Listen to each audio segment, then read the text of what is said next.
दलाल अपने यूट्यूब के Bharat link global channel पर आपका स्वागत करता हूं। दोस्तों, जो चैनल वाले हैं ना, वो अक्सर ये सोचते हैं कि हम बहुत बड़े बड़े आदमियों का, बहुत बड़े बड़े बिजनेसमैन का, बहुत बड़े नेताओं का, मुख्यमंत्रियों का या प्रधानमंत्री का या अन्य केंद्रीय मंत्रियों का इंटरव्यू ले तो हमारे चैनल का टीआरपी बढ़ेगी, मेंबरशिप बढ़ेगी, फॉलोअर बढ़ेगी। लेकिन मेरा मानना ये है दोस्तों कि वे लोग जो ज़मीन से जुड़े हुए हैं और जो ज़मीन से उठ के ने और जिन्होंने अपनी मेहनत के बल पर, अपने संघर्ष के बल पर एक समाज के अंदर और एक बिजनेस लाइन में मुकाम हासिल किया है, उन लोगों के बारे में बताना चाहिए, ताकि हमारे जो ज़मीन से जुड़े हुए आदमी हैं, हमारे जो आम जो युवा हैं, जो ये सोचते हैं कि हमारे पास पैसे नहीं हैं, हमारी कोई अप्रोच नहीं है, हमारे पास इतनी ज़्यादा धन दौलत नहीं है, तो वो लोग भी मेहनत कर सकते हैं। तो मैंने ऐसे कई आदमियों के बारे में आपको बताया, कई आदमियों का ऐसे इंटरव्यू लिया। ऐसे ही शख्सियत आज हमारे पास देवेंद्र धनखड़ जी हैं, जो कि गुड़गांव के एक बिजनेसमैन है, जो ज़मीन से उठ के ने जिन्होंने बिजनेस लाइन में बहुत अच्छा मुकाम हासिल किया। और बॉस की जो एजेंसी है इनके पास, ये कई एजेंसी हैं और काफ़ी अच्छा इनके पास कम से कम 50-60 आदमियों का, लगभग 100 आदमियों का आसपास स्टाफ है। और बिल्कुल मैं ये इसलिए कह रहा हूँ कि ये बिल्कुल जीरो से उठ के आए हुए आदमी हैं, हमारी तरह, आपकी तरह उठ के आए हुए आदमी। तो आइए हम सबसे पहले तो इनका स्वागत करेंगे अपने चैनल के ऊपर, और फिर हम इनके सफ़र के बारे में पूछेंगे ताकि हमारे युवाओं को कुछ प्रेरणा मिल सके।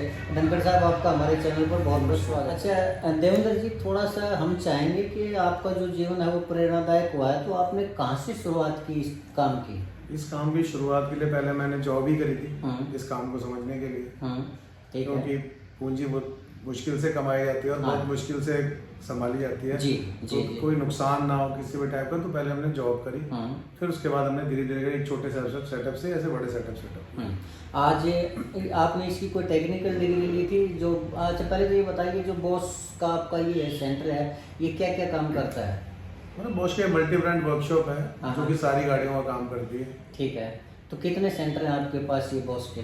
गुड़गांव में 2 है। 2 गुड़गांव में और एक शायद आपने और छत्तीसगढ़ या कहाँ पे? रायपुर में बताया था। जी जी जी।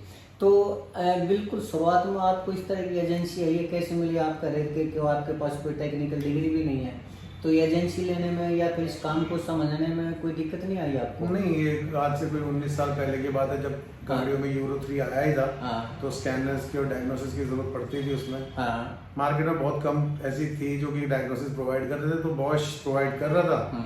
तो हमने इनको अप्रोच किया और हमने इनसे एजेंसी। सर, आज के ज़माने में कंपटीशन बहुत ज़्यादा है, कोई भी काम आप करेंगे तो वहाँ पर आपको 50 काम तो पहले से मिलेंगे, और जैसे आप शुरू करेंगे 50 काम और नए शुरू हो जाएंगे। ऐसे में सफलता की कैसे उम्मीद कर सकते हैं कि हम आज के ज़माने में सफल हो सकते हैं किसी चीज़ में? कोशिश तो यही होती है कि ईमानदारी से काम किया जाए। जब ईमानदारी से बंदा काम करता ही है और इंसान लगे रहते हैं काम में अपने डेडिकेशन से, तो सफलता मिलेगी।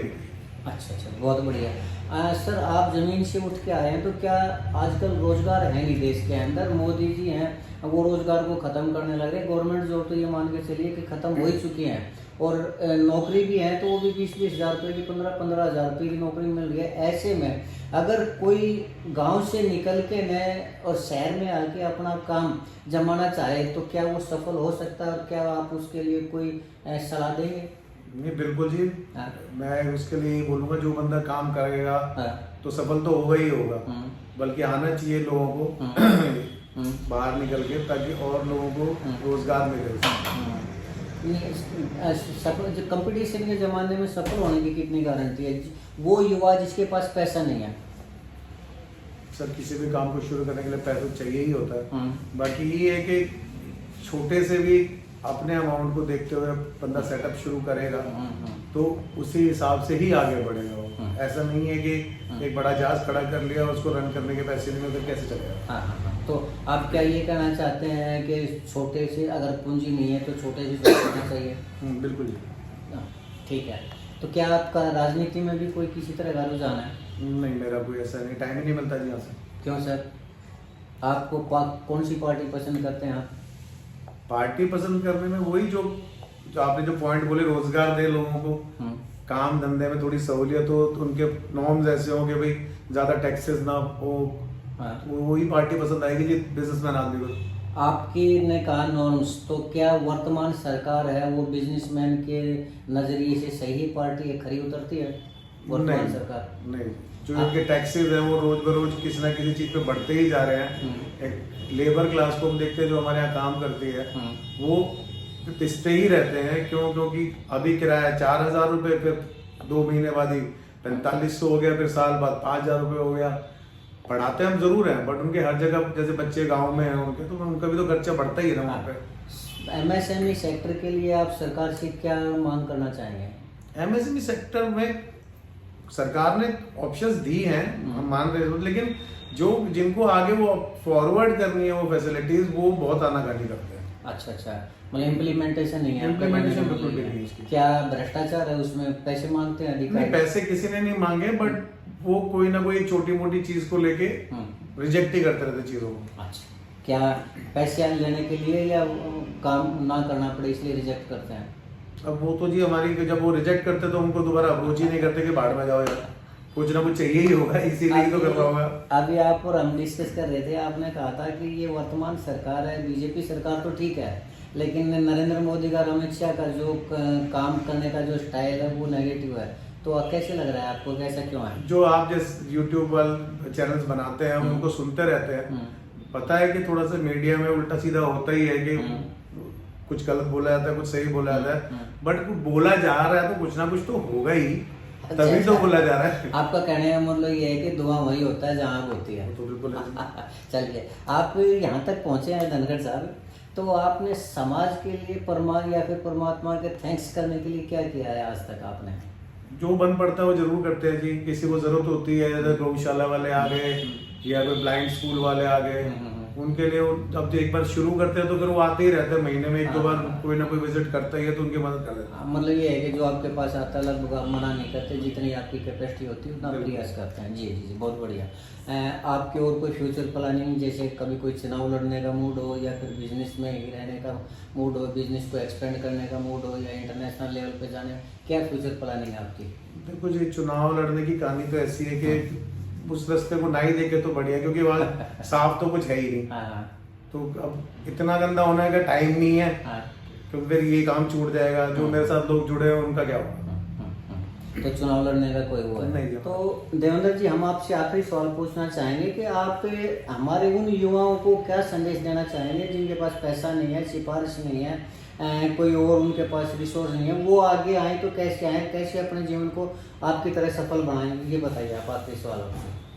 आज के कंपटीशन के टाइम में इतना हाल खराब है कि किसी भी काम में घुसने से पहले उसकी पूरी जानकारी बहुत जरूरी है जी। तो मैं तो सिर्फ यही बोलूँगा कि जो भी काम करने का शौक है, हॉबी है, आप उस प्रोफेशन में पहले थोड़ी सी ट्रेनिंग लें, ठीक है, और उसके बाद फिर उसको अपने बिजनेस के तौर पे अपना लें उस चीज़। जी, ज़्यादा जरूरी है। बहुत बढ़िया सर आपने हमें टाइम दिया देवेंद्र धनखड़ जी, इसके लिए हम आपको बहुत बहुत धन्यवाद करेंगे, और आपका बहुत बहुत एक बार हमारे चैनल की तरफ से भी बहुत बहुत धन्यवाद करेंगे।